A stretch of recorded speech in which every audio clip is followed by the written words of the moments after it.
power 0 a power minus 3 a ဆိုပြီးတော့ရှင်းပါအဲ့ဒီတော့အရှိတူလို့မြောက်ခဲ့ရင်ထက်ညွန်တွေကိုပေါင်းရမယ်တူတဲ့အရှိဒီ a 0 plus minus ပါရင်ဝင်ခတ် minus 3ဘာမှမရှိရင်သူ့အပေါ်မှာ1ရှိတယ်လို့ပြောထားတယ် plus 1ဒါဆိုဘာကြံမလဲဆိုတော့ b power minus 2 a power minus 4 b power minus 1 the whole power minus 3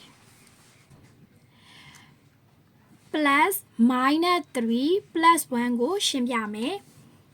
0ဒီဘာမှတက်မိုးမရှိတော့မထဲတော့ဘူးအပေါင်းနဲ့အနှုတ်နဲ့ဆိုရင်အနှုတ်3အပေါင်းနဲ့အနှုတ်နဲ့မြှောက်လိုက်ရင်အနှုတ်3ရမယ်အပေါင်း1အပေါင်းနဲ့အနှုတ်လက္ခဏာမတူတော့ကိန်းကိုနှုတ်လိုက်တယ်3နဲ့က1ကိုနှုတ်တော့2ရတယ်အပေါင်းနဲ့အနှုတ်ဘသူကကြီးလဲဆိုတော့အနှုတ်ကိုပိုင်ဆိုင်ထားတဲ့ကောင်ကြီးတဲ့အတွက်အနှုတ်တက်လိုက်တယ်ဒီဟာတစ်ခုလုံးဖြည့်ရှင်းလိုက်တာကအစောနာကပြောတဲ့ a power minus 2ရမယ်ပြီးတော့ရင် b power minus 2 by a power minus 4 b power minus 1 the whole power minus 3ဒီ the whole power minus 3ကိုကြံခဲ့လို့မဖြစ်ပါဘူးစီတူလို့စားခဲ့ရင်ထက်ညွန်တွေကိုနှုတ်ကမယ်တူတဲ့အရှေက a ဖြစ်မယ် minus 2နှုတ်ကမယ်ဆိုတော့အနှုတ်ဘာနှုတ်မှာလဲဆိုတော့အနှုတ်လေးကိုနှုတ်မှာကဲပြီးတော့ရင်အရှိတူလို့စားခဲ့ရင်ထက်ညွန်တွေကိုနှုတ်ကမယ်တူတဲ့အရှိက b နှုတ်ကမယ် minus 2နှုတ်ကမယ်ဆိုရဲအနှုတ်ဘာနှုတ်မှာလဲဆိုတော့အနှုတ်1နှုတ်မှာ the whole power minus 3 a power minus 2က minus 2ပဲအနှုတ်နဲ့ဆိုရင်အပေါင်း4b power minus 2က minus 2ပဲအနှုတ်နဲ့ဆိုညှောက်လိုက်မယ်ဆိုရင်အပေါင်း1 the whole power minus 3အဲ့တော့ a လေးတဲ့က2ကိုနှုတ်လိုက်မယ်ဆိုရင်2ရတယ် b power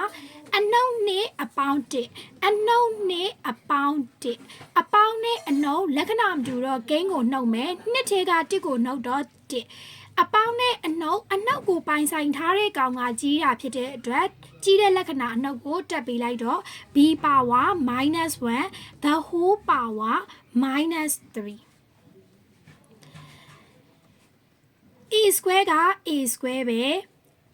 b ရဲ့ power ဒီ minus ပြောက်ရှင်ရင် power minus ပြောက်ရှင်ရင်ပြောင်းပြန်လှန်တယ်ဆိုတာလေအောက်ကိုပို့တာနဲ့အတူတူပဲဒါကြောင့်မို့လို့ a ရဲ့အောက်ကိုပို့ပေးလိုက်တယ် b power minus ပြောက်သွားမယ် power 1ဆိုတော့မရေးတော့ဘူး the whole power minus 3 a square by b the whole power minus 3 power minus ပြောက်ရှင်ရင်အထက်ရကိန်းတွေကိုအပေါ်အောက်ပြောင်းပြန်လှန်ပေးပါအဲ့တော့ b by a square the whole power 3ဆိုပြီးတော့ဖြစ်သွားမယ်အဲ့ဒီအခါမှဒါဒီ3ကသူ့ကိုလည်းလာမြောက်မယ်သူ့ရဲ့ power တွေကိုသွားပြီးတော့မြောက်ပေးရမယ်ဒါကြောင့်မို့လို့ b ကို3နဲ့မြောက်လိုက်တော့3တက်လီ3ဆိုတော့ b ရဲ့ပုံမှာ power က1ရှိတယ်3တက်လီ3ဒါဆိုရင်3နှစ်လီရှောက် a power 6 b power 3 a power 6ဆိုတဲ့အဖြေကိုရပါမယ်